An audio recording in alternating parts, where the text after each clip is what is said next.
In this episode of the Conscious Entrepreneur Show, we go deep with my friend, client, respected colleague, and the founder of Women Who Risk, Teri Bybee. We talk about the importance of taking intentional, purposeful, and joyful risks, specifically for women. We go into so much in this episode. We talk about the value of community and sisterhood. We talk about storytelling. And Teri breaks down for us how energy psychology can both transform and support a lot of the other personal growth that we're doing. I hope you enjoy. Welcome to The Conscious Entrepreneur, where we dive deep into the intersection of business, healing, consciousness. I'm your host, Michael Mates, and I'm so excited to be here with my friend and longtime colleague, Teri Bybee, the founder of Women Who Risk. She's a passionate advocate for women's empowerment and transformation, and she's dedicated her life to helping women embrace their strengths and take bold risks in their personal and their professional life. With her inspiring vision, Teri has created a vibrant community where women can connect, grow, and thrive. And as we go through today's conversation, I just want to remind you of the three intentions that I have for anything that I do and the three intentions that I have for this podcast, which are to build trust so that you can get to know me, so that you can get to know my guests. I want to deliver exceptional value. So I really hope that the way that these interviews go down, that you get something from it, and that there are actionable tips that you can take or mindset shifts that you experience. And then I want to help you grow your business. And sometimes that's by having a guest on who talks about marketing. And sometimes that's by helping you see some of the growth and some of the journeys that other people have been on, because there isn't just one right way to do all of this. And if you know a guest that embodies the values or embodies these intentions, feel free to reach out, post a comment, shoot me an email, and let me know. So I'm excited to dive in here and spend our time with Teri talking about risk, resilience, and the importance of sharing our stories and community in the journey of conscious entrepreneurship. So welcome, Teri. Thank you. Feels like Definitely. You stole all my good words, but let's go. That's right. I lifted them right from your exceptional marketing. So tell me a little bit. I want to so we've known each other a long time, and just, full disclosure, I do some marketing for you and handle some parts of strategy in your business. But so some of these stories I know, but I know that I'm going to get something from this as well. So take me back to what, like the beginning of Women Who Risk. Like, what was the impetus for it? What got you started in this area? I think that it's important for everybody to know that what you present is usually something you have learned, right? We're coming from, I'll speak for myself. I'm coming from a place of wanting to share. Well, in this case, I'm going to share my journey with everyone, but also to let you know that you don't have to be the expert. You could be also the student when it comes to the kind of work that we're doing as entrepreneurs.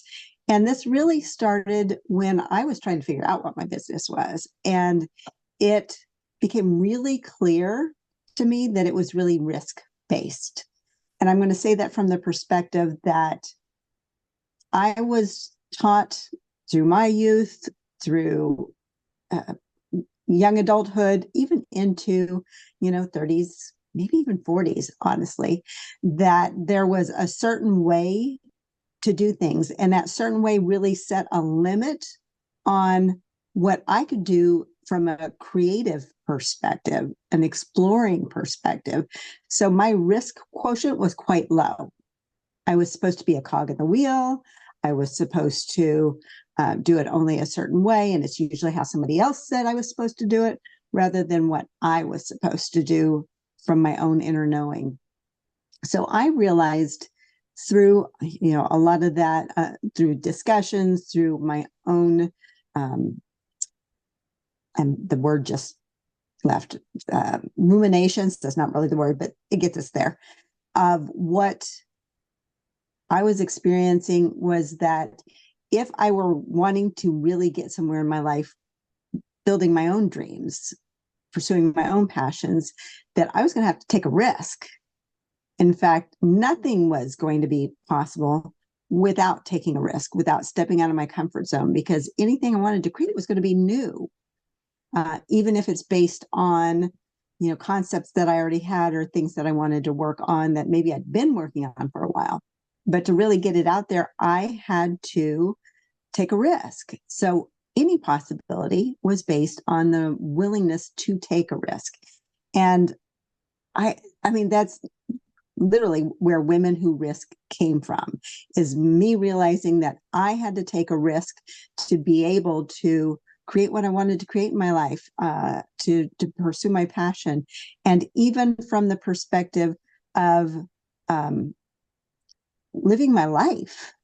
So risk was, it became the cornerstone of everything I'm looking at, because realizing that I had to first take the risk to be able to help other women take a risk. So that's kind of where it started. I love it, and we're gonna talk a lot more about what some of the issues like that maybe women specifically have with taking risks. We're gonna talk about maybe that like the fact that we think about risk as this big bold thing, but it actually can take all these different kind of contexts and like all these different things. We're gonna go like a lot more into that. But before we do, let's take me from when. Okay, so you have this, for want of a better term, aha moment, right? The light bulb goes on, these moments in your past. Okay, I was sort of, taught that I had to be this way in my childhood, in my professional life. What I want on the other side of risk. So you have this idea, but like lots of people have ideas, it's like, what's the quote? Amateurs talk ideas, professionals talk logistics. So how did you get from this idea? Like, what was the process of it kind of forming into, how, like your business or your products, your services? Yeah. Right. Well, and where I started, and I'm gonna really be transparent here. Where it started was women's. Sorry, the word just left me again. Women's. I'm going to say forums. Women Who Risk forums, and what I was looking for was what do all around risk, right? What would cause a woman to take a risk? What was their own risk quotient? Where did they fall in the risk spectrum, et cetera? So I literally reached out to women that I knew, friends, to get this conversation started. So I created 2 or 3 actual in-person speaking forums, and the talking about taking my own step forward with risk. When I was talking to my strategist about doing this, I bawled my head off about having to actually reach out and talk to somebody about coming to something and talking with me and with a group to actually do this. And an extroverted introvert. So I had not really done that kind of work before. And it was pushing me out of my comfort zone. So major risk for me to get that started. So we actually had. So I want to stop you there just for a second and ask you something about that. Because I know, I know that that is resonating. Okay. So like for anybody listening, I know that is, I mean, first off, we all need to be having this moment because we're probably not stretching ourselves enough if we're not. But I know there's the person who is driven all the way to the networking meeting and then sat in their car and sobbed and drove themselves right back home before it went in. Okay. So like, what was coming up for you? If you could take yourself back to that, like what was coming up emotionally? Like what was the real fear there? Because you had been in the professional world and you'd been at business meetings and you had trained people and you had, so what was kind of the thing that was rising up in you in that moment? I think a lot of it was because it really meant something to me. All these other things you just talked about, being a business person, even a trainer, et cetera, all these things that had been in my life, it was somebody else's thing that I was doing. So this was the first time that I really was putting myself out there for something I was passionate about. And it was early enough in the game, I didn't really know what I was doing. And so that kind of goes with the one of the CWW, the Changing the World for Women forums that I've since done around perfectionism, because I didn't know what I was doing, because I didn't know how it was going to roll out, because I just didn't know how to do it. So I couldn't do it perfectly. It was hard. And and I'm just talking about getting myself revved up to actually ask them. I will tell you, everyone I asked said yes. And I didn't have to talk them into it. They didn't know what I was talking about. I didn't know how to present it. I was just literally calling friends and saying, would you please come and do this with me? And they all said yes. But I had to, in this meeting I had with my strategist, I was bawling. It was just so overwhelming because it was something I cared about and because I had to be really vulnerable about not having the answers, not knowing how it was going to resonate with others, just not knowing. And boy, my perfectionist was like just over it in a sense, right? You said something that just made a light bulb go off for me, and I think for it's that sometimes that fear, that anxiety, that trepidation, that just the kind of emotional overwhelm. It's like it can be because it's something that we really care about, and I think if there are coaches out there and you're working with people in business or in any kind of challenge in their life, I think sometimes it's like like if I'm in that situation with a client, it could be so easy for me to go, oh my God, just do it. It's not that big of a deal. But it's like it was a big deal for me at one time. And so it's like we need to kind of go back and have empathy and validate and be like, actually, the fact that there's an emotional outburst happening here, it actually shows me that you care. It actually shows me that, it's like you think it's evidence that you can't do. It's actually evidence that you can. That's really important that you do. So I love that. And I think what was really key with that, I mean, number one, letting go some of the emotions. So there was a little bit of a release valve, right? But also because because just as you're saying, I was supported in it. I wasn't judged around it. I was asked, and this has been a few years ago, but I was asked leading questions of maybe the whys behind it. So it allowed me to move through that. And it doesn't mean, I can tell you what, I was flushed head to toe whenever I called these people and I was shaking and my voice was shaking. I mean, so it's some of that trepidation was still there, but the fact that I was able to be supported in even feeling all my feels while I was getting ready for that was huge. And I think that as a mentor for women, as a coach, as a facilitator, a big part of that is holding space for the person that's going through all that, right? It's not to stop the emotions. It's not to fix the emotions. It's not to correct anything. It's allowing somebody to have that space and that vulnerability.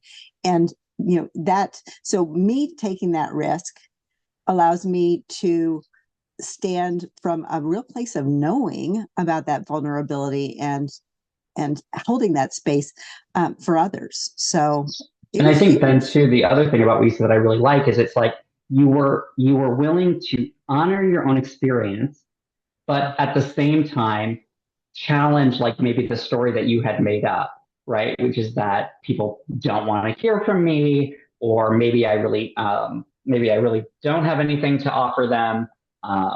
So I love that as well. And of course, it's like I think the thing is too, I'm interested in when you were actually calling them, like if they had said no, right? Or if one of them had said no, like looking at that now, like what is it that you would say to yourself? That it wasn't the right time for them, or it wasn't the right time for us. And it wouldn't, one of the things that's really different now from probably what I would have thought of back then is it is a timing thing, right? And just because they say no now doesn't mean I couldn't ask again. Yes. Or, and it'd be me feeling into it as well as whatever the project was or whatever the situation was. So it's not a do or die. No is just no. I mean, no is a complete sentence. We all know that, but it's still just no, right? It's not never, don't talk to me again. And you know what? If I got that response, I will never do anything like that. Then that would just be clarity of, okay, it's not that person, right? Yeah. So I think now I could really, I know that now that I could just really take it as the answer. It is just an answer for that question in that moment. Totally. And I think it speaks so much to the stories that we make up around all of it, right? And like when you're in that moment and you're taking that action, then there's a real context to kind of challenge those stories and rewrite some of those stories. So I just think it's so powerful. And the other thing that I think from like a marketing perspective here and a business perspective is really like right now what we're talking about is the kind of biography, first person narrative of, I went through it like this. But what we're talking about at a broader scale really is market research. Do you know what I mean? And gathering some information about your customers. And I think what is easy to fall into, both because we're scared and we think that we need to save time because we have to do all these things so fast. It's really easy to start going, well, I know what these people need. I know what these people want. I know what my solution needs to look like. This other person is selling this, so let me just arrange it that way. And people go out there and it's like not resonating. And it's really what you're talking about is kind of getting some information to see if other people's experience is matching your own, to see if there's something here that not only would be a deep personal realization for you, but that would actually be like, is there a monetizable solution here? Right. And just kind of speaking to that. So this was like a first level attempt of getting some information. On top of that, I'd sent out a Women Who Risk survey, and I sent it to, a couple hundred people, just asking some general questions around risk for those women. And then more recently, and that's still been 2 or 3 years ago, I did a women's leaders forum and specifically did small, intimate groups and talked about risk, talked about their own journeys, talked about how it affected them in their industries, how did it affect them in their lives. And all of those things have been pulled together, looked at as I move forward in this journey of Women Who Risk, figuring out, and each time going a little deeper, right? Figuring out what it is that women really do need. So it's not about having the answers. And even if I have the answers today, I'm still going to be looking for that input, that information, so that I can shift and follow and stay on track, and not assume, just like you said, not assume I know the answers and that this is what I'm presenting because this is what you need. Rather, I want to listen and take it in and then make adjustments as I go, because overall, I absolutely and passionately believe that risk is a major factor for women when it comes to getting what they want out of life. And so as long as I keep that foundational piece, I don't know, first it was this way, now it's this way, keep that foundational piece so that I can continue to serve this mission that I feel like I have. Yes, I could jump through the Zoom and give you a hug and then put everything that you said on a banner and then pay a lot of money to get it written across the sky and then perhaps do a firework display of it. Like, this is the level to which I resonate with what you're saying, because truly it's like what you're describing is actually a part of what business growth, strategic development, and marketing is actually about. It never, ever was meant to be about purely the paint on the walls or purely the frosting on the cake. It's a living, ongoing, dynamic process that involves continual evolution and continual revision with the feedback of your customers. And, I think that there's just an energy, like, people aren't dumb. And there's a way that you can't really do this inauthentically because people feel it. It's like you get this sort of, it's like, we'd love your opinion. And they don't, and they wouldn't. And it's like, so I think just being willing to, like, and I think that takes a certain level of vulnerability, right?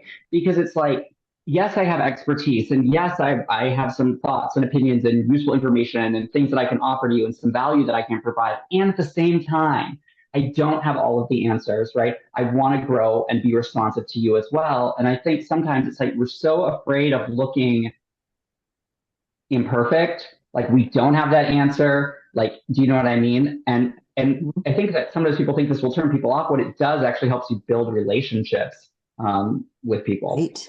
Agreed. And the thing is, we've created a marketing plan that looks at reaching out and touching our audience in different ways.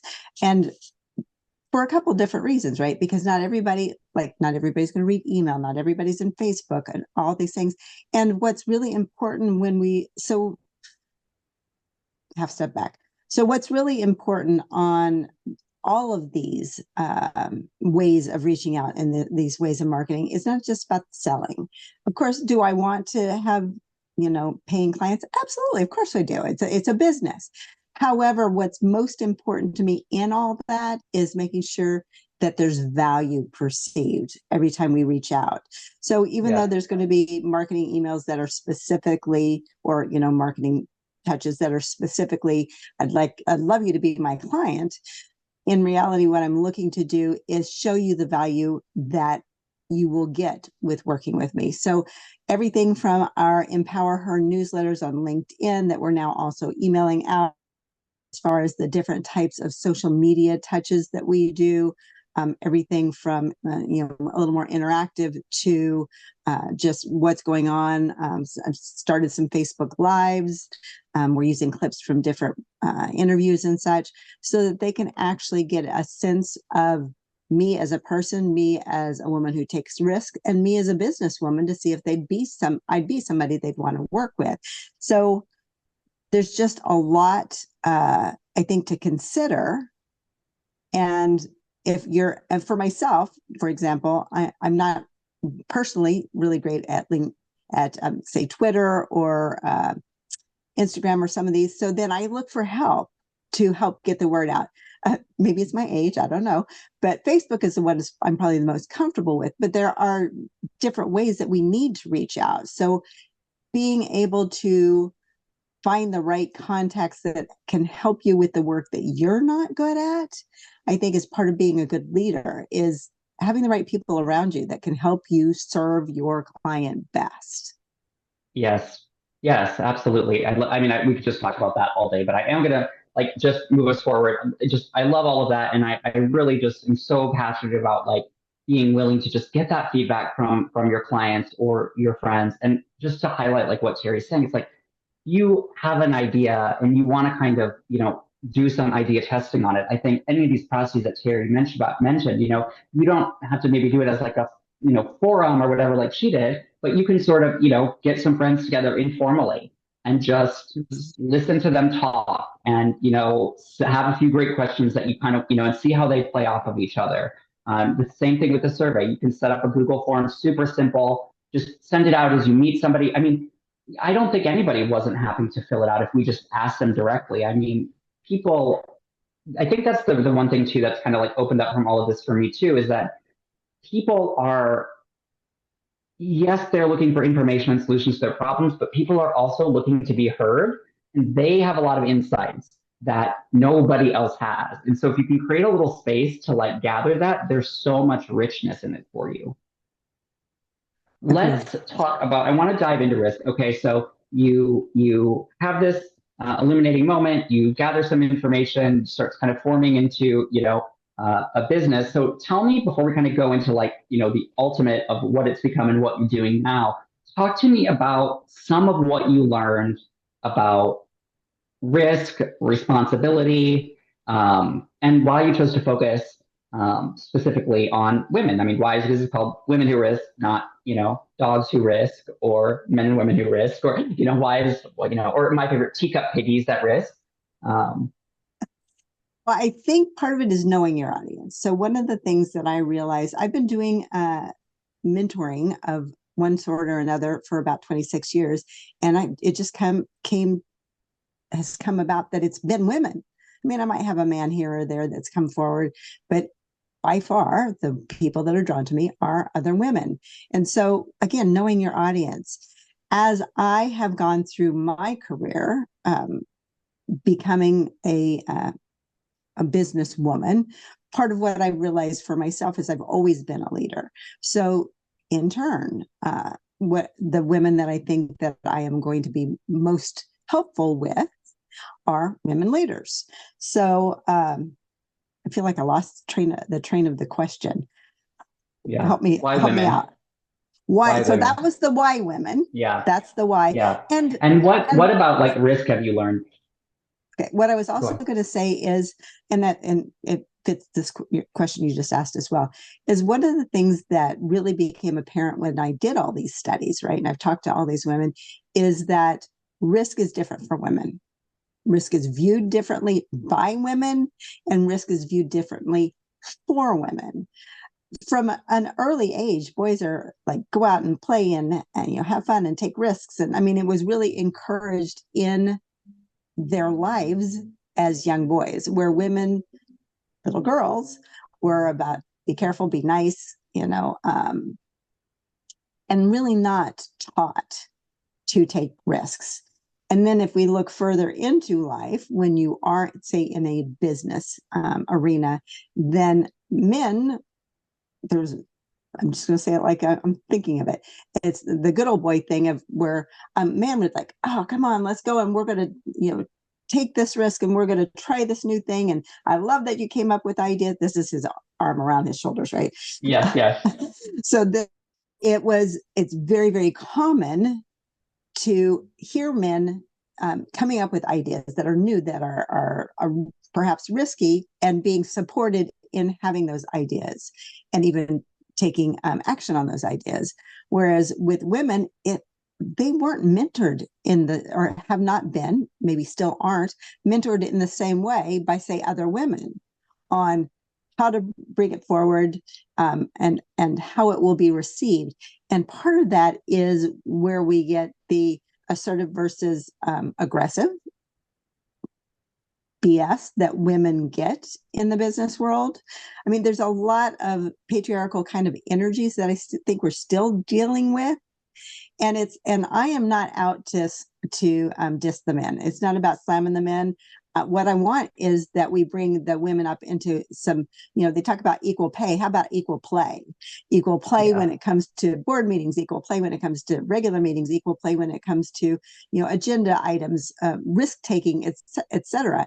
It's more about getting the most out of our community by listening to both aspects, the feminine and the masculine. And that's not even getting into all of the different flavors that that's a weird word, but I think you know what I'm talking about. Yeah.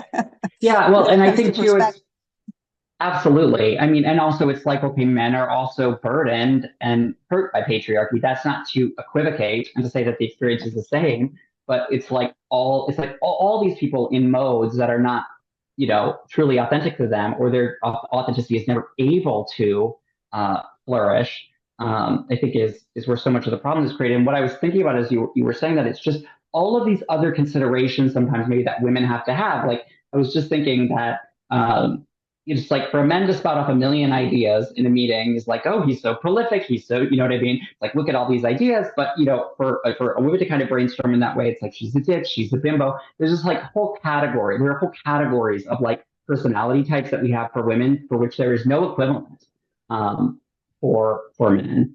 I think it's really, really powerful. And I think one of the things too that came out of the Women Leader Forums, I'm wondering if you can speak to this as well, is that not all women have the same experience of risk or responsibility.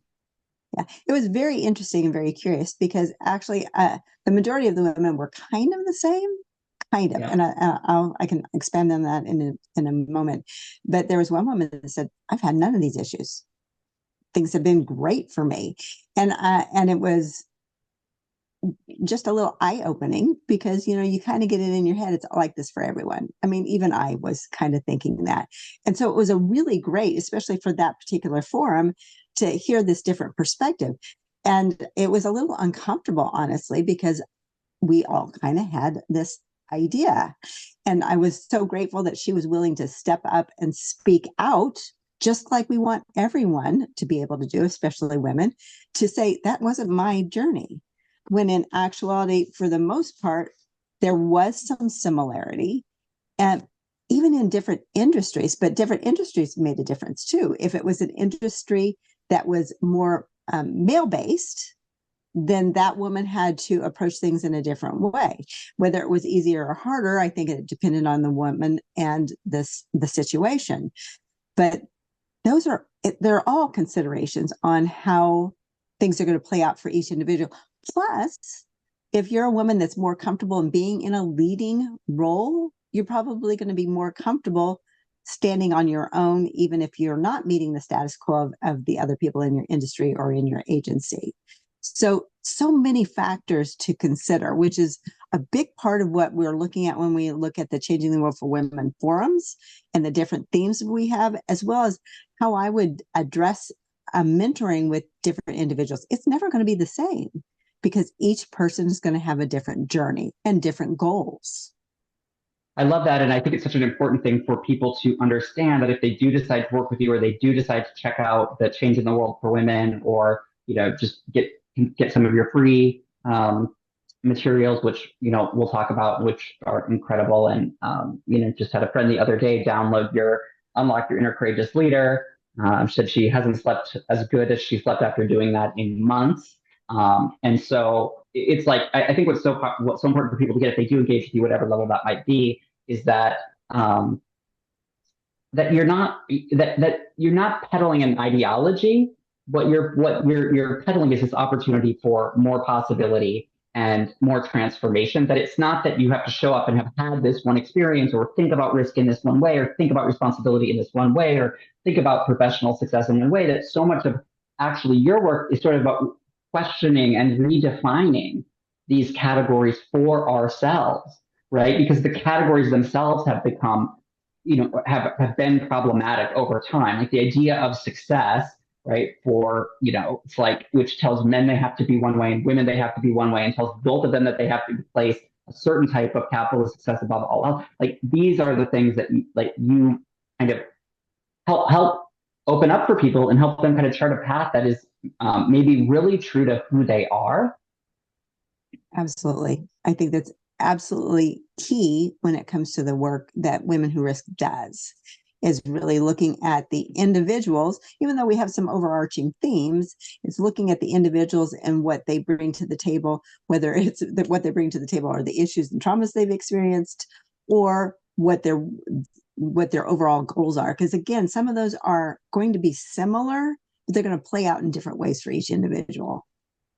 Yeah, absolutely. I want to ask you specifically about the Changing the World for Women program. Now, I know that all of your work combines kind of three core elements, right? We've got this storytelling element, we've got the sisterhood element, and we've got the energy psychology element. We're going to talk more about energy psychology here in just a sec.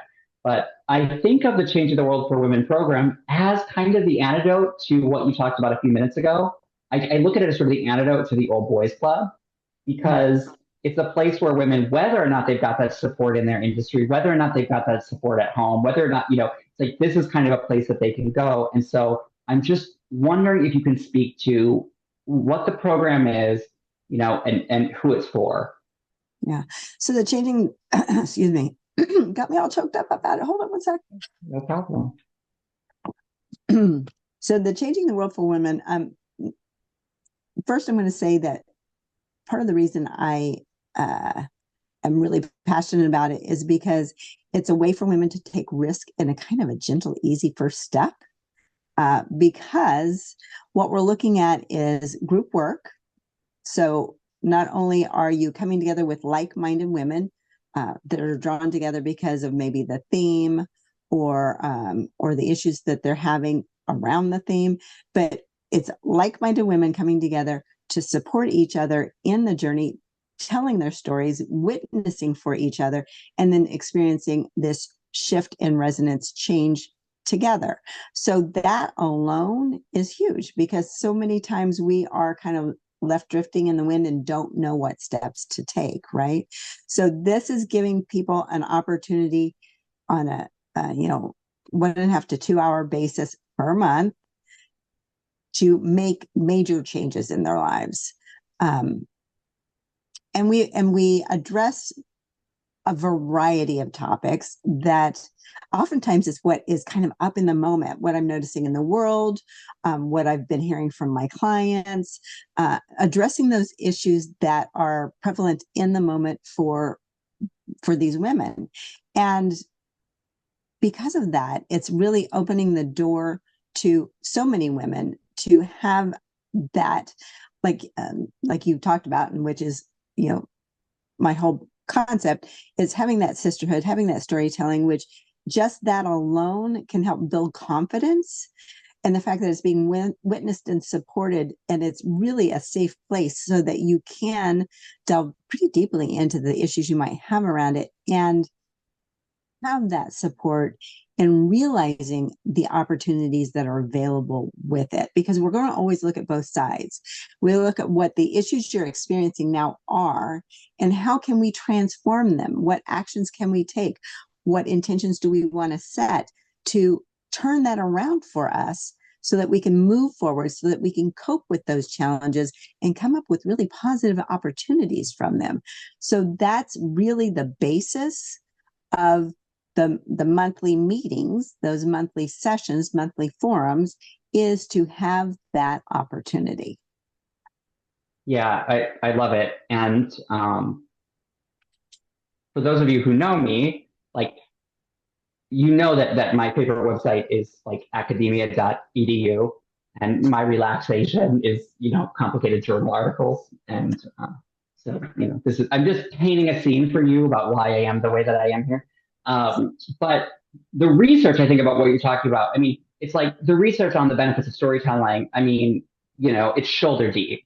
The research on the power of community and the risks of loneliness and the power of mentorship is, head high. And then when we talk about energy psychology, while the research on that is a bit newer, we're seeing incredibly, I think, hopeful and inspiring studies there as well. We might not have a definitive answer, but we've certainly got a lot of evidence that these kind of practices, make a big difference. And certainly when we're talking about something like mindfulness, which is, I think this combines some of that when we're talking about meditation, when we're talking about EFT tapping, just the more that it's kind of looked at, the more positive benefits and the more concrete benefits that we're seeing that's having. So I just want to, really applaud you for that. That's like, even though we may not be going into all of these things, like let's talk about, the 15 benefits of storytelling and the 25 studies that support all of, each of those benefits,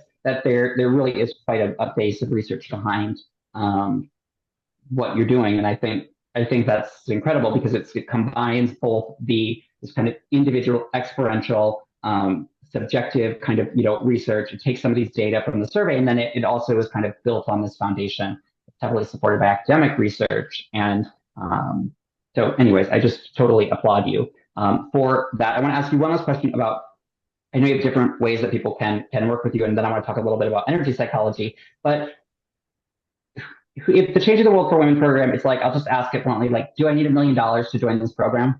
Do I need to mortgage my house to join this program? Tell me about that a little bit.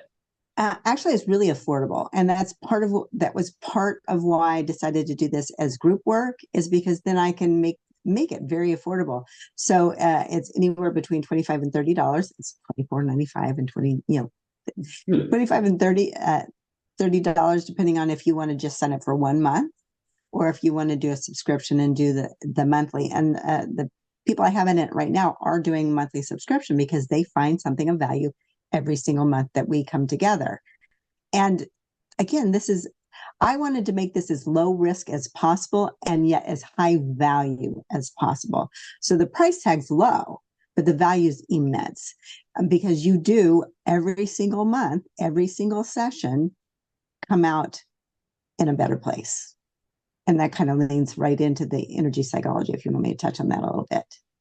Yeah, I do. I absolutely do want to go into that. And I think, first of all, I just love that you've made it accessible. I love that it's a little baby risk that somebody can take. And I want to ask you, one quick thing, and then we'll go into energy psychology. And that is, it's like what I'm hearing you sort of say and kind of thinking about your story, your journey, everything that you've shared is there are times for me in my life where I've been extremely successful. The risks have been big and bold and high dollar. And, it's just like, the world is my oyster. I'm going to apply some Tabasco and eat it.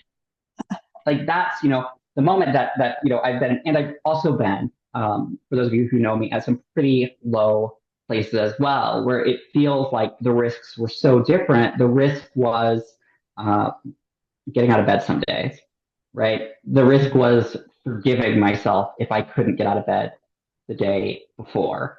The risk was I'm going to reach out and tell somebody what I'm going through, right? The risk, I mean, like I'm going to, risk applying for a job that I think I'm really overqualified for because I've gotten myself, like the context of risk in my life has changed based on where I'm at. But I think it's like what I really hear you saying is like, whatever you want, like, and wherever you are, the thing that is between that requires risk. The risk to think differently, the risk to try again. Like, there is no way that any kind of transformation is going to happen without risk. I think that's one of the things that are kind of hidden gems, right? Any change, any change, I don't care what you're talking about, is going to take some kind of risk because you're going to have to do something differently. Any change.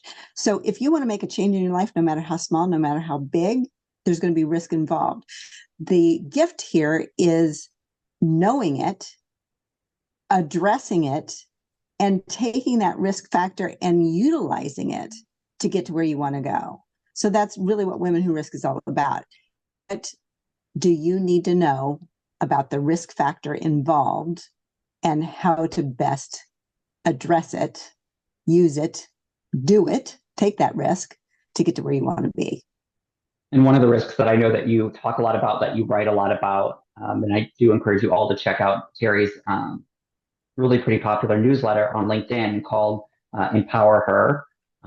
You can message one of us, or you can just search Empower Her, all one word, on LinkedIn. Or you can search Teri Bybee on LinkedIn and find it, because there's so much detail. Like, I wish we could spend 6 hours here going into all of these subjects, because, and some of these articles I think are just like a master class on some of these topics that we're talking about here. And one of the biggest ones is imposter syndrome, right? I know that, like, for me, it was like, oh my God, how the hell am I going to put myself out here again and again and again? It's not that anybody else would care, but it was like that I had the perception that they cared. And this is where I want to bring in the topic of resonance repatterning, which is the modality that you use, and also energy psychology here more generally, because I think that it's awareness is so important, and therapy can play such an important role, but awareness doesn't always get us to the shift, right? And it's like there's a point where, if you're in personal growth and development, you're in self-help, like, you have that moment where you're like, God damn it, I am so aware of what needs to change, and I'm so aware of the way that this is getting in my own way. So I think this is where the energy psychology piece plays in, with actually helping us shift from the awareness to the transformation. But I'm not sure, and I'm wondering if you could speak to all of this. Yeah. Well, what I want to kind of circle that just a little bit to begin with. Yeah.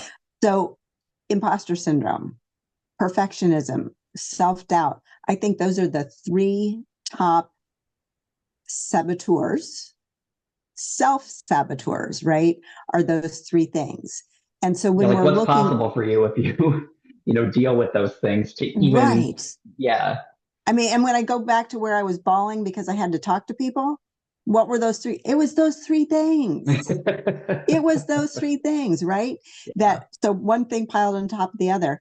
And so what's wonderful about energy psychology, or resonance repatterning specifically, is the tool that I use, is have the opportunity in the process. Well, first, half step back. So energy psychology, specifically resonance repatterning, is based on quantum physics. And so quantum physics is all about everything is connected. It's all a vibration. It's all a resonance. So whatever you have in your life, good, bad, or indifferent, that is what you're resonating with. So when I do these energy psychology sessions, which are part of CWW and really any of the work that I do, it's about what are your limitations and blocks, right? So what are the problems? What can we do about it? Figuring out what steps you want to take, what actions you want to take, what intentions you're wanting to set instead of that, right? And then using energy psychology, shifting our vibration so that literally those things that we've been holding on to that are crap, that are negatively impacting our lives, our business, our relationships, etc., because we're changing the vibration, we're literally moving that energy out and then shifting so that I know that you all have experienced where you have that great idea, you have those intentions, you're doing the work, dang, you're working hard, and it just doesn't happen. That's because the vibration isn't there. You're not on the right frequency with it. So the other side of things that we're talking about with the energy psychology, the resonance repatterning, is how do I get truly aligned on every level, at a DNA level, with those things that I want to bring into my life, because it's like a magnet. We're wanting to push out those things that no longer serve us, those limitations and blocks, and draw in those things that we want to really create and live in our lives. So that's what the energy psychology literally does. And I will tell you that even those people that come in, it's like, I have no idea what the hell you're talking about, what the hell you're doing. They will walk away at the very, very least feeling a little more calm, a little more centered, because something has shifted for them. As long as you sign up to, yes, I want to experience this, you're going to get something out of it. Now, those that are really like the women that have been working with me with CWW, they talk every month about what a big difference it makes, even in that 2-hour session, how differently they feel, how differently they've started to think. And then over that next month, how differently they will then experience things around that particular topic, problem, intention. We're going to address it in those moments as we go through that month. So it's huge. And, you have to be a believer, right? And what I mean by that is I'm only offering this because of how it's changed my life. And it's something I so believe in that I have somebody that I work with on a weekly or bi-weekly basis myself, because it means that much to me. So knowing what it can do for individuals is huge to me, because I want to make a difference in their lives. And like you said, it's not just the consulting, it's not just the talk therapy, it takes it that step further of really getting to experience it in their lives. It's huge. I think it's such a great support if you're already doing other work as well as being sort of its own, independent sort of modality. And I think what I find very, I'm a person who's heavily into meditation, very into journaling. Yes, I'm into exercise, but I do regularly walk. It's like these kind of things. And for me, there's just something about experiencing this work that supercharges all of that other work, but it's like that's the ingredients, and then resonance repatterning for me is like the mixing them together and cooking them on this, like it's the thing that just lets it come together.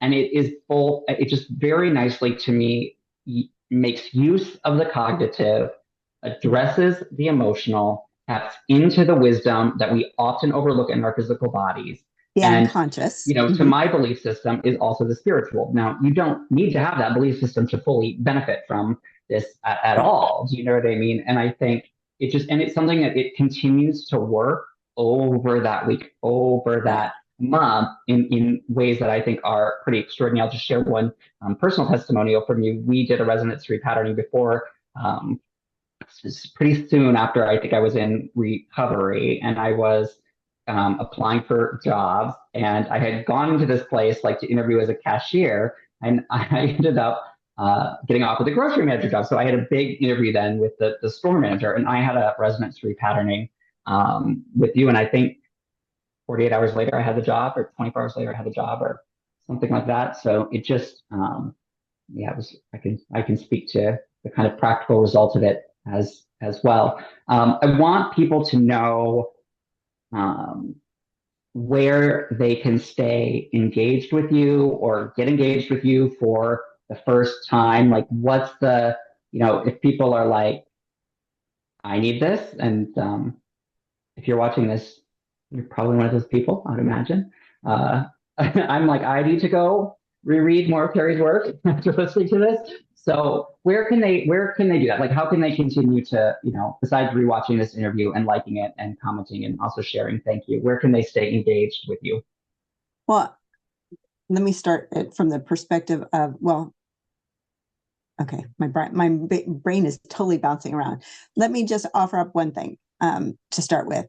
If somebody is interested in getting some clarity about what risks they want to take or what changes they want to make in their lives, they can actually sign up for a risk roadmap session. It's free, and you'll get an opportunity to just talk to me about the situation, right? Talk to me about some of your goals, etc. So that's one way to do it. But you can, I so highly recommend go out and find the Empower Her newsletter. on LinkedIn. You can also on Facebook and, get several. And search women who risk. So you find that, yeah. Right.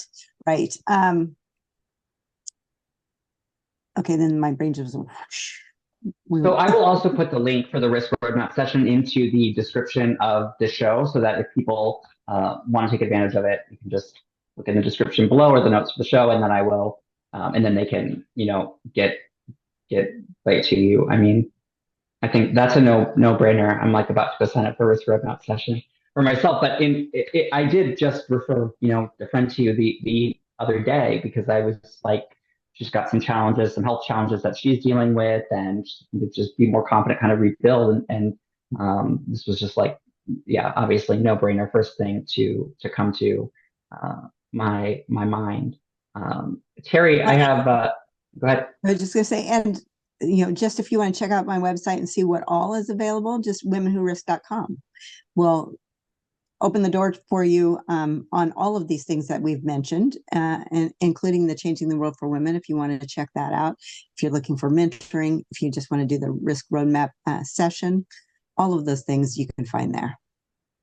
Yeah, absolutely. And it's also a risk that they can take, right? The risk to reach out, the risk to have this free roadmap session, the risk to follow you on Facebook. Teri, to be continued on this conversation. Do you know what I mean? To be continued. So we'll definitely have you back on. I've enjoyed this. As I said, so many topics that we need to go deeper on. So I would love for you to come back on a future episode. Be my pleasure. Thank you so much for inviting me.